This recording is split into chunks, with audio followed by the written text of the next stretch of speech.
ফিরলাম 4:04 দিকে। পুজোর আগেই স্বস্তিতে পার্থ চট্টোপাধ্যায়। প্রাথমিক নিয়োগ দুর্নীতি মামলায় কলকাতা হাইকোর্ট থেকে সুপ্রিম কোর্টের পর কলকাতা হাইকোর্টেও জামিন পেলেন পার্থ চট্টোপাধ্যায়। পুজোর আগেই স্বস্তি পার্থ চট্টোপাধ্যায়ের।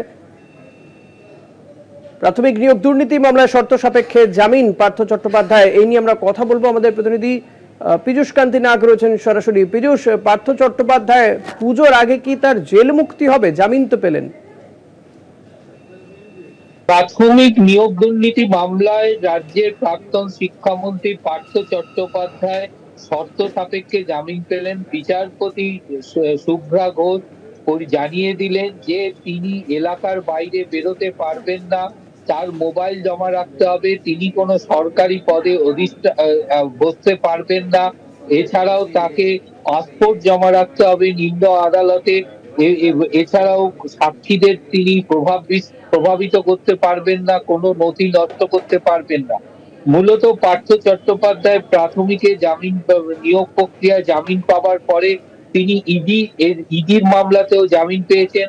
অপরদিকে এসএসসি নবম, দশম, একাদশ, দ্বাদশ শ্রেণীর মামলায় যে তাকে গ্রেপ্তার করা হয়েছিল 4টি ইডির অভিযোগের ভিত্তিতে, সেই মামলাতে সুপ্রিম কোর্টে তিনি জামিন পেয়েছেন। কিন্তু সুপ্রিম কোর্ট সেই রায়ে পরিষ্কার উল্লেখ করেছিল যে 1 মাসের মধ্যে চার্জ ফ্রেম এবং 2 মাসের মধ্যে সাক্ষীদের সাক্ষ্য গ্রহণ প্রক্রিয়া শেষ করতে হবে, তারপরেই তিনি জামিন পাবেন।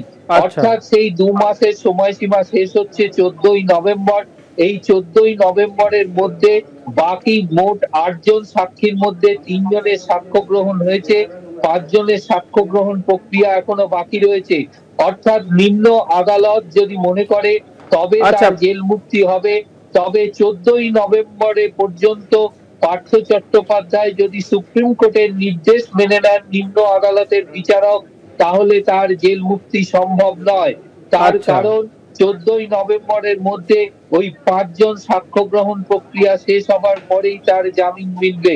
সেই প্রক্রিয়া হতে সময় লাগবে। অর্থাৎ 14ই নভেম্বরের পরই নির্ধারিত হবে নিম্ন আদালতের বিচারকের রায়। দেখা যাক। অনেক ধন্যবাদ পীযূষ, অনেক ধন্যবাদ তোমাকে। কথা বলছিলাম আমাদের প্রতিনিধি পীযূষ কান্তি নাগের সঙ্গে।